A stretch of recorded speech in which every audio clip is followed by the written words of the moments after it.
This is one of the coolest setups I've seen in a long time. I'm enjoying this. And you can never go wrong with an upright bass. Unless you're in a compact car.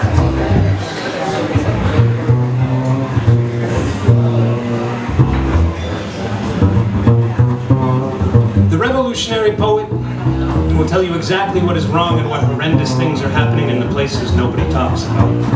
But this is not a revolutionary poem. The revolutionary poet will raise your awareness, raise your understanding, raise your voice, and raise your expectations. But this is not a revolutionary poem. By this point, a revolutionary poem would have you angry or crying, shedding light on injustices and illuminating people dying. But this is not a revolutionary poem. This poem is the glee of a crackpot symphony. This poem is the dance of Fred Astaire on acids. This poem is about this poem. This poem may have had roofies slipped into its ink pot. This poem probably overdosed on vitamin F. This poem is bound for Syracuse, having long ago fallen off the train. This poem is the chains of a dominatrix slipped into a preschool teacher's desk. This poem is like horny deja vu. This poem is the dog's ass rubbed into the carpet. It's a shit-stench streaker that's traveled 5,000 miles in order to arouse your disinterest into having boring sex against a back alley sushi dumpster in the middle of July. This is not a revolutionary poem.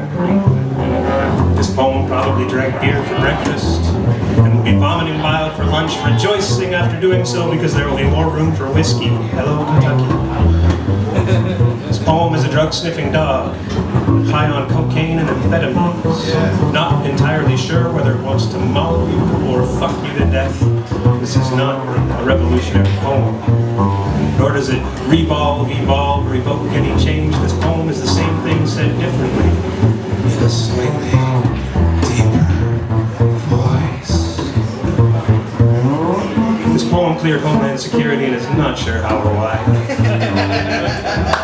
This poem is Stephen Harper masturbating in a government office filled only with portraits of himself. Time out. Stephen Harper, Prime Minister of Canada, took office, promptly removed all portraits of previous Prime Ministers from the office to replace them all with portraits of himself. That's fucked up. This is not a revolutionary poem. The revolutionary poet would probably call this poem horseshit. The revolutionary poet would not be entirely wrong, but this is not a revolutionary poem. This is a call out to call out in your craziest of voices.